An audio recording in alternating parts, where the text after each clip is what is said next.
I do think it's something that most of us go through inevitably. I think it's part of the fire that makes things work.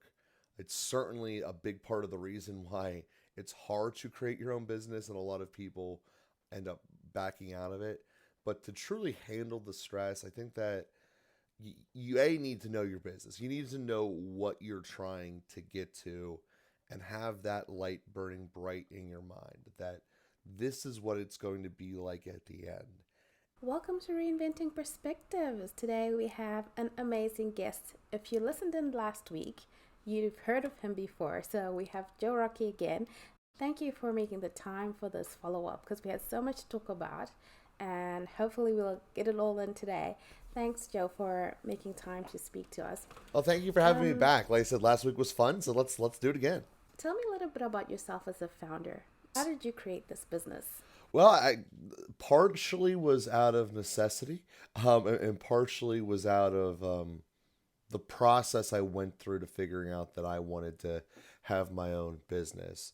Being underneath the management structure I was in that first job out of college, selling the life insurance and annuities, where I was working 80 hours a week. And yeah, sure, I was getting paid for it, but it wasn't getting paid in the way that I wanted. Because the way that the annuity and life insurance world worked was if I met someone, I had no idea what I would get paid for selling my product to them, because it was all based upon how much money did they have. And one thing you learned really quickly was it didn't matter what income tier people have, their saving rates are all over the place. Said another way, you can be in a room with three lawyers and make 100 grand. One of them has a great amount of savings and we would make a ton of money off them. One of them would be have no savings because they would spend more money than they have and continuously do it, and then the other one would be somewhere in the middle. So it would get really frustrating that I would do all this work to try to get in front of these lawyers and then still have no idea if it was ever going to be worth it. So I knew I wanted to get to a spot where I would have control over my product and control over whenever I sold it. I knew how much I would make well before I started this prospecting hunt. So then it really just came down to what direction did I want to go with the business? What did I want to do? And real estate was kind of the one that made the most sense to me because my goal was to get those residual income profits. The rental world was what made the most sense to me because you get the residuals, you get to have the ability of having the equity build up as you're getting residuals. So there's a lot of good things there. You do have to deal with tenants, which obviously is a side effect. And as I started there, I really had no idea what I was doing, but I did sell my first company to my partner, and that was really cool. Getting paid for work that I had done already, but getting paid over time as he bought me out. So that part was really what I was trying to get the whole time. And then once I found out that hey, not only does this work, but I successfully accomplished that within the first 2 years, it really kind of got me to cling in and constantly stay in the real estate world, particularly aiming in the long term towards some form of a rental outlook, which is what we have now. We have an evolved look of that now. A lot of our audience that's listening as first time founders, you experienced so many challenges. It's great that in 2 years you were able truly to make something happen. But I think for most people starting out without sort of like the sales background that you have, they really struggle for those first couple of years in business. And for you, what has been your biggest challenge? As I mentioned, prospecting is not something that I'm really a fan of. So especially as I started, it was, and this is universal whether you have a sales background or not. It was there was things I know needed to be done. I just wasn't good at them and didn't want to do them because I knew they needed to be done. So I started doing them because you have to. But because I didn't like doing them and I wasn't good doing them, it brought all of the morale down. And it just kind of was like, why am I doing this again? And then I was putting off the stuff I was good at and did want to do because I really didn't have a good network of partners at the time. I didn't know how to choose a partner in the beginning. And that's really what I'd learned was finding the people that are the opposite. And actually, the other part of this is I learned how to judge people and how to hire people based upon what will they actually be like when I have them versus what were they like or what did they claim they were like when they were working for someone else. And I don't know how to teach that. That was just experience of getting burnt enough times and kind of seeing common threads between the various people who said they could do something and how they couldn't. So that was just experience of going through it. Again, some of them were on the partner level, some of them were on employee level, but it's just that learning process of what to look for and what to avoid is really important. And to keep you out of the realm of stuff that you're not good at, to me, was the most important part of the startup because recognizing that it's all important um, and it needs done, that to stick in the stuff that you're best at will really get you the best results, even if it means paying more than you wanted to pay. It ultimately puts you in a better spot in the long run. You know, that's very sound advice.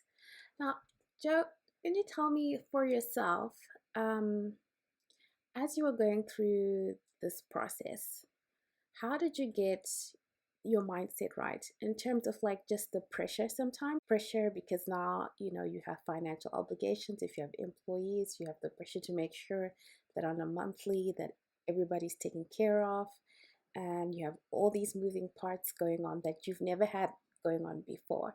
How did you manage that pressure? Well, there's a lot of it, and there's no way around that. I definitely knew every single utility company's letter for the 10-day shut off. I knew the Keller it came in based upon the mail.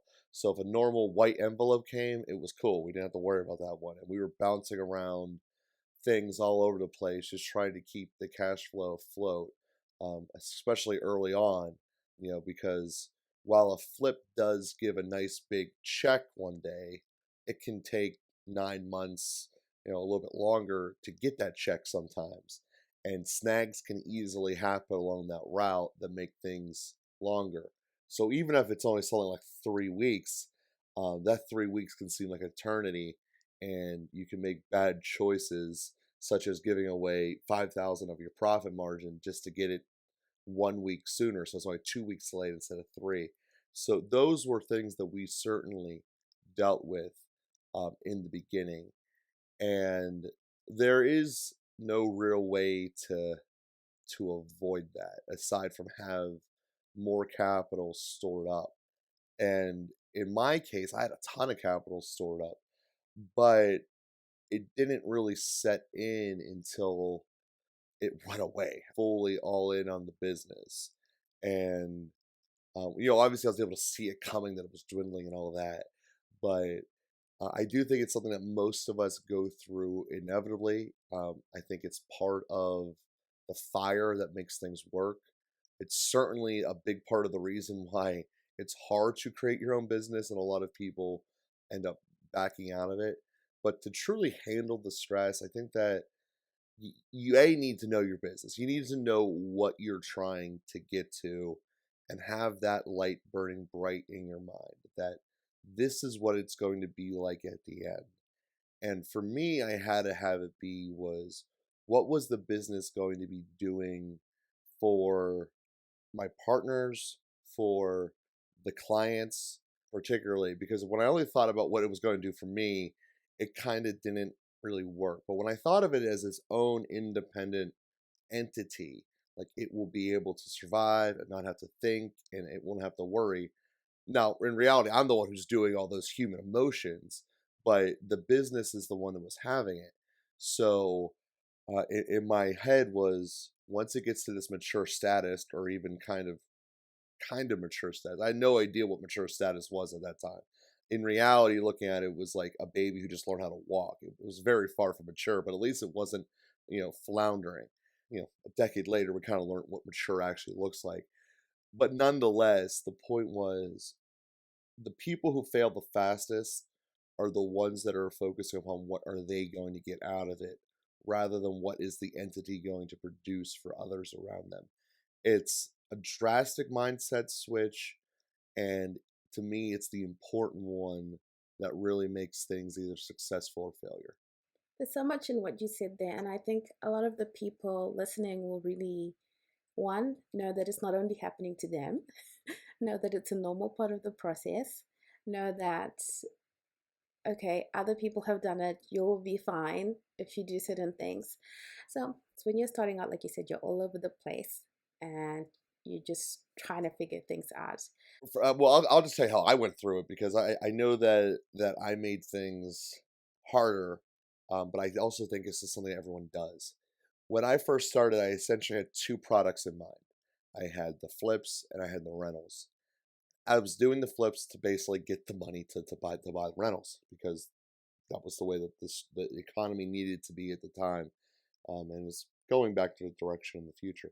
But the point is that because I was working on two different products in my mind, I was only actively doing the flips at the first. For the really the hardest part was those flips in the beginning.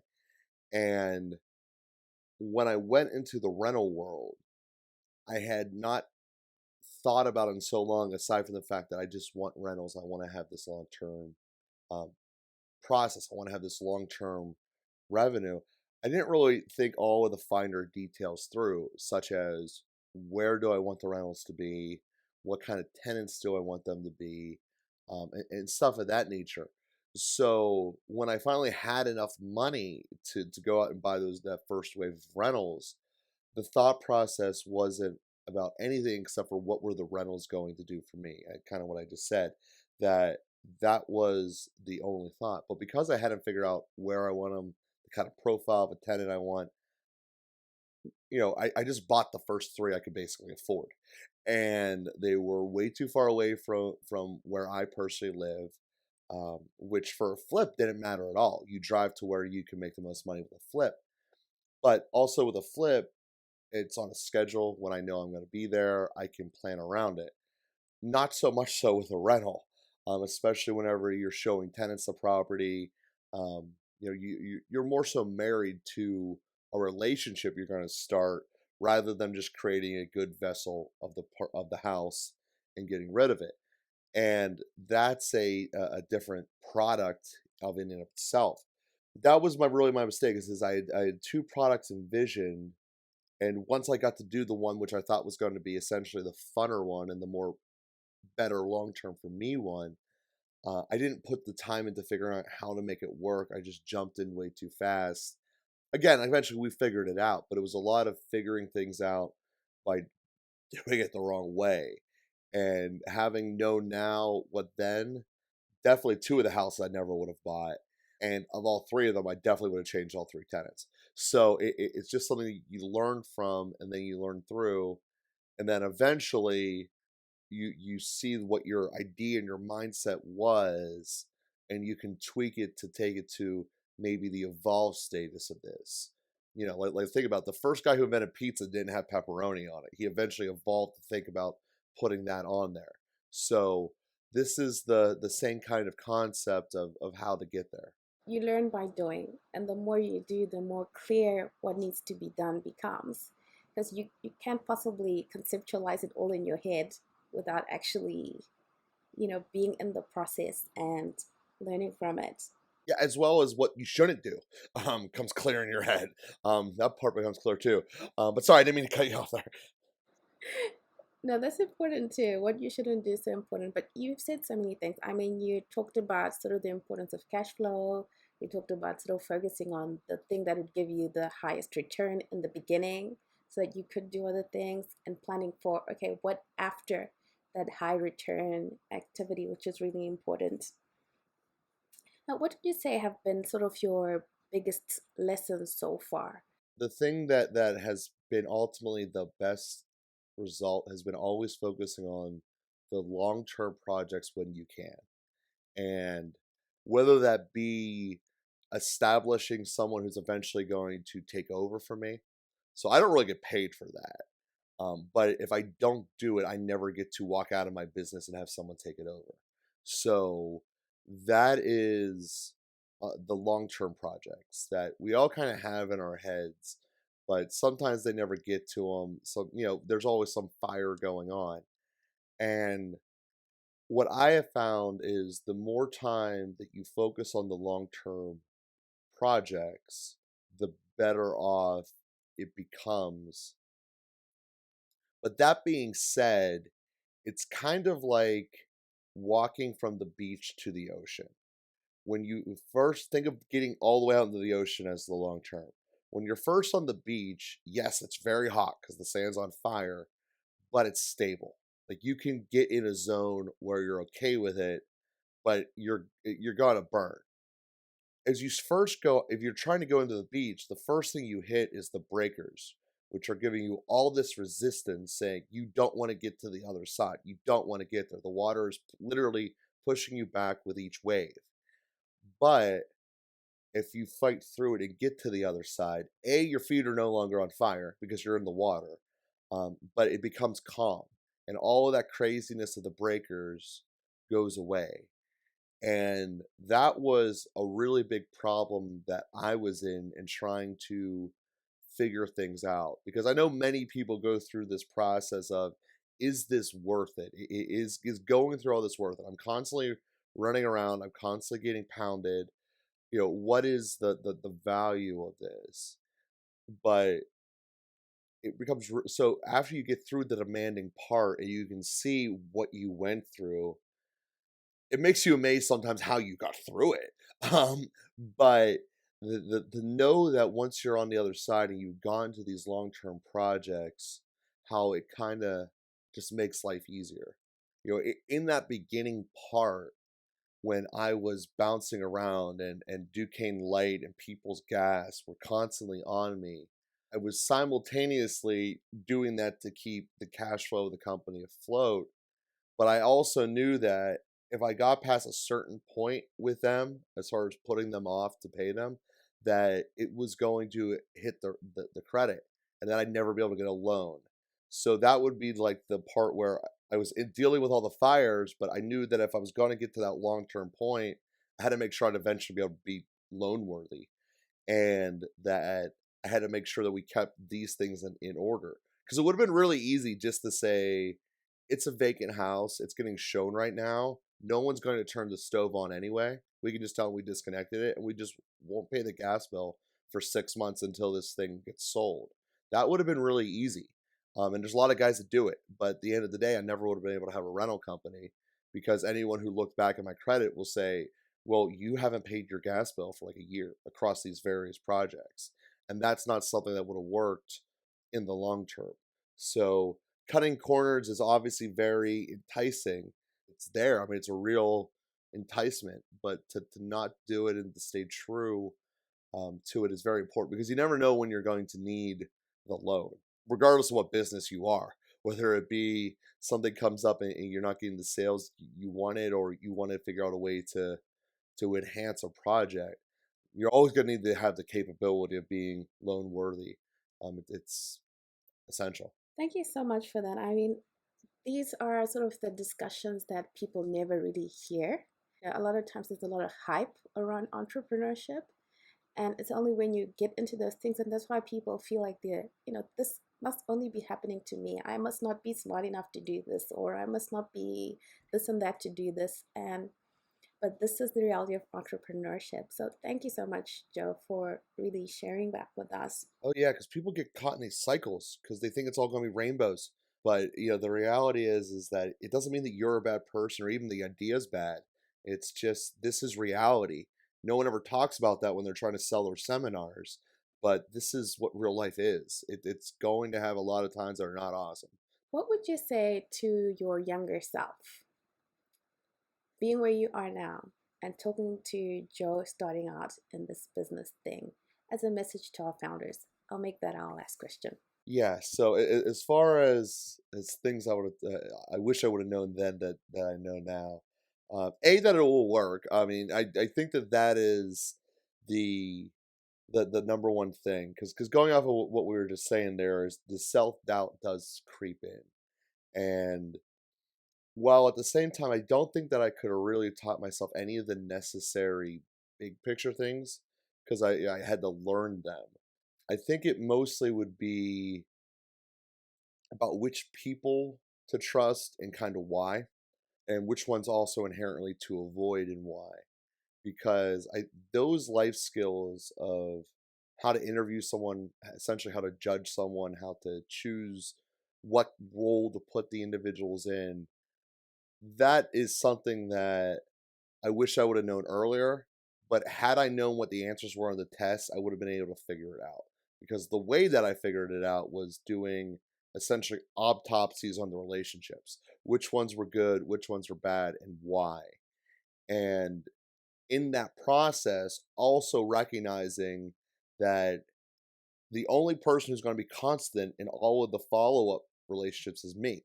So I can't fix them, but if I can see what I did to make this either a better relationship or a worse relationship, it made life better. So that's kind of what I would do, would be to tell myself which ones were going to work out and not, so I wouldn't have to wait until it crashed and burned and I had to fire them, or I saw that, oh, I actually can trust this guy. So I think that that is the one thing I would do, because most of the learnings I had came from something that was wrong and failing in it. No one likes this design of kitchen. Every tenant lawyer can beat this kind of argument. So like I just learned those from doing it, and then ultimately learned like who are the actual tenants that are just going to pay and never have to worry about, and who are the ones who play the system and just want to live for free. Um, and that was just learning the process of how to get there. And really, it would be a relationship answer about how to do that. And once you learn that skill of how to remove yourself from the equation. Basically, think of it as if you were looking at a situation from a third party's eyes, and you were just person X. If person X was interacting with person Y the way that you were witnessing this, and none of your personal bias was involved, would person X and person Y's interaction be acceptable? And if the answer is yes, then it's probably good. If the answer is no, you have to figure out, is it person X's fault? Is it person Y's fault? Or is it all probably both of your faults? And you need to figure out how to keep that from happening again. And that is the real skill set that I think I learned that solved this problem moving forward. I can look at myself now and judge myself and say, hey, this probably isn't reasonable to expect that. This isn't reasonable to try to articulate this that way. That is the skill set that I would try to ultimately hint upon myself of what to learn. Yeah, I love that at the end of the day, it comes down to relationships. When you're starting out, you think it would be, running ads or learning how to market or how to do this, but you realize that it does all boil down to those life skills of relationships. So thanks for Mhm. sharing that, Joe. Well, thank Now, you. Joe, how do you keep? I know that there might be some people who are listening and who are interested in real estate. How do you keep current on what's happening in real estate? That would be a great tip for our audience. The number one way I really keep current is constantly being in the field. So I'm constantly seeing what people are going through and talking to them. So essentially, that's talking to your peers, because as you said earlier, the vast majority of stuff that you see is fluff, or not really accurate, especially when it comes from a TV, or a national person, because the majority of them have no idea what they're talking about. That really has been my experience, particularly in the world of real estate, because they might have a theoretical degree about what they're talking about, but they haven't actually done it in the real world. And when you're sitting behind a salaried desk of just talking to a TV without any consequences, there's no real stakes in it for you. But dealing with other people who are going through the same thing as you, dealing from conversation with your customers, your clients, depending on what the situation is, that's really kind of how I keep current with it. So when I see that all kinds of people around me are telling me how hard it is for them to get people to go up on their roofs and to fix the problems, or just to get any kind of contractor in your property at all. Originally, it was because the government said you couldn't come in for COVID. Now it's because the amount that they think they should be paid is so unrealistic based upon what the government just paid them to do nothing. So collectively, I mean, the real answer is going to be, we're going to be in a standoff. We can only pay so much. That's reality. We can't pay infinity that the government wants us to pay. The business can only afford so much on an hourly rate.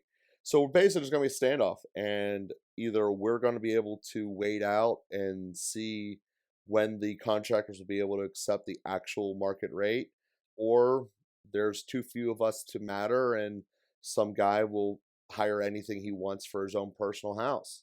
As a result, two things happen. You have less flips being built, which means you're going to have less supply of properties, which means anyone who's buying a house pays more.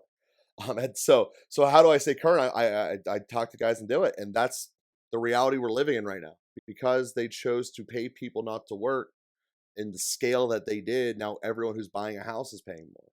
Everyone who's going to pay for their utilities for the next 3 years will pay more, because you weren't allowed to turn the utilities off on someone who chose not to pay. So there's a select part of the country who just paid nothing during COVID, and the rest of us are going to pay for their decision. And the fact that the government let them, in some cases, encourage them to do that, the rest of us who actually do things well will be paying for it.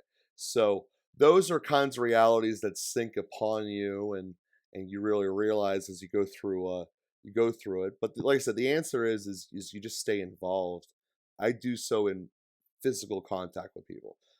The internet, I find chat rooms and some various things. You can get some concepts, some feels, but really how it is in your area is what matters. I mean, because really, if your footprint is only in one city, what does it matter what the rest of the people are doing? It's, does it work where you're at? Now, obviously, as you get bigger, you need to expand your reach. But for me, I need to know what's going on here in Pittsburgh. I also do know it's not a unique phenomenon. It's happened in every state that had significant shutdown, but that's what I need to know. So that's how I do it. Just constantly talking to people, seeing what's going on in their lives. And it's really the best way to do it. So to just stay open, have your phone ready for calls, and jump out and have lunch with people. I mean, that's basically the answer. Really, really great advice. I like you said, sometimes following the media is not always the best way to make your decisions. You need to meet people who are going through what you're going through and speak to people and get the information from the horse's mouth so you know what's actually going on. So, wow, super amazing. Thank you so much, Joe. And to our audience, please check out the episode before this one and catch up on everything we talked about with Joe. It's going to be really insightful for you. Thank you, Joe. Well, thank you for having me. Yes.